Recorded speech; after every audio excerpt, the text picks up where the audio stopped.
Bueno, todos sufrimos ayer la masiva caída de redes sociales de este lunes, ¿cierto? ¿Le sudaron a usted las manos, se puso ansioso o ansiosa, revisó constantemente si había vuelto el WhatsApp? Bueno, a muchos chilenos nos pasó eso y la causa se llama adicción. Según un estudio en nuestro país, el 45% de los usuarios está conectado a esta red por más de 4 horas. Uno siempre se está comunicando con alguien. Como que dice, pero ¿qué pasa? Estoy sola en este planeta, Dios mío. Fueron 6 horas de una caída mundial. 6 horas que pusieron a prueba la paciencia y demostraron cuán dependientes somos de estas plataformas. Oye, el WhatsApp para mí es como la vida, vos. ¿Sabes por qué? Porque yo estoy jubilada, entonces yo ya no tengo nada que hacer. Y esa es mi entretención. Tiene 65 años. Al principio le costó adecuarse a lo virtual. Hoy es parte de su vida. El día que partió no, pero ponte tú un año después a lo mejor. O sea, el internet, cuando no hay internet para mí es morir, porque todo es por internet. ¿Habrá sido la única? ¿Cuántos más resintieron la caída de estas populares redes sociales? Fatal, de verdad fue un colapso.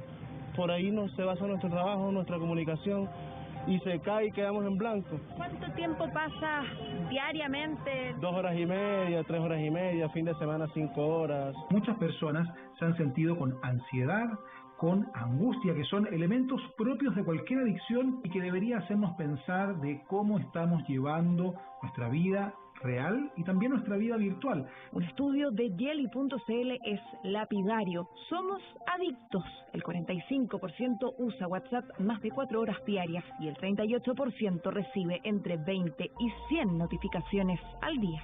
Ese adicto porque están como estigmatizantes. Siento que lo estoy mirando por lo menos. Yo diría que muchísimo.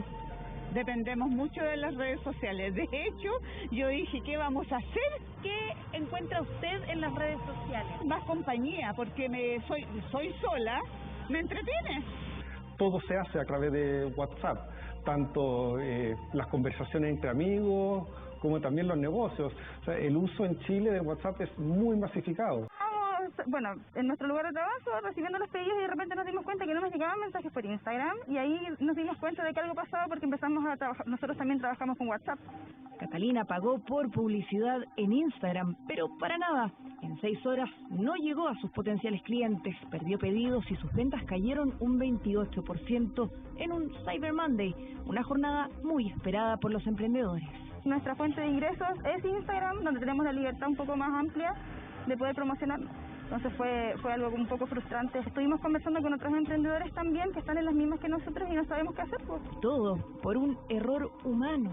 Un problema de configuración de las redes de Facebook, lo que provocó que Facebook quedara como despublicado de la internet. Tus servidores, toda su infraestructura estaba intacta, el problema era que uno no lo podía encontrar, a ellos se borró Facebook del mapa. Un error con pérdidas millonarias, pero que seguramente ya fueron recuperadas por los magnates de la compañía. No así lo que perdió Catalina y otros tantos colegas emprendedores. Igual los pros de la modernización han sido buenos porque podemos llegar como a nivel nacional. Lamentablemente el contra es cuando existen estos problemas y quedamos atados de más. Pero hay más. Sin WhatsApp volvieron las muchas veces evitadas llamadas telefónicas. Oye, te cuento que yo ya por teléfono ni hablo. Al menos para Zafira. ¿Y por qué no? ¿Prefiere WhatsApp? Sí, prefiero. ¿Por qué prefiere porque es más rápido? Una vida virtual que nos obliga a interactuar menos con seres humanos y más con pantallas. El cómo se acota nuestro lenguaje es de los efectos más claros. Estamos perdiendo en ese sentido habilidades de inteligencia emocional, de asertividad y de poder plantearnos con mayor claridad en los temas propios de la vida. Se suma lo que podría provocar un texto cuando está mal escrito. Tienes que saber escribir y poner las comas y los puntos donde corresponden. Si escriben mal mis amigas, yo le corrijo. ¿Dónde va la coma? ¿Dónde va el punto? ¡Oh, qué vieja más pesada! Y le suma además un sticker por ahí. Sí, pues de todas maneras.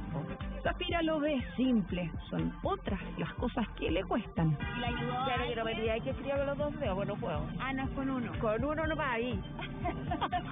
Un suceso que nos dejó en evidencia. Somos adictos y quizás ya es hora de evaluar esta dependencia, a veces nociva, de las redes sociales.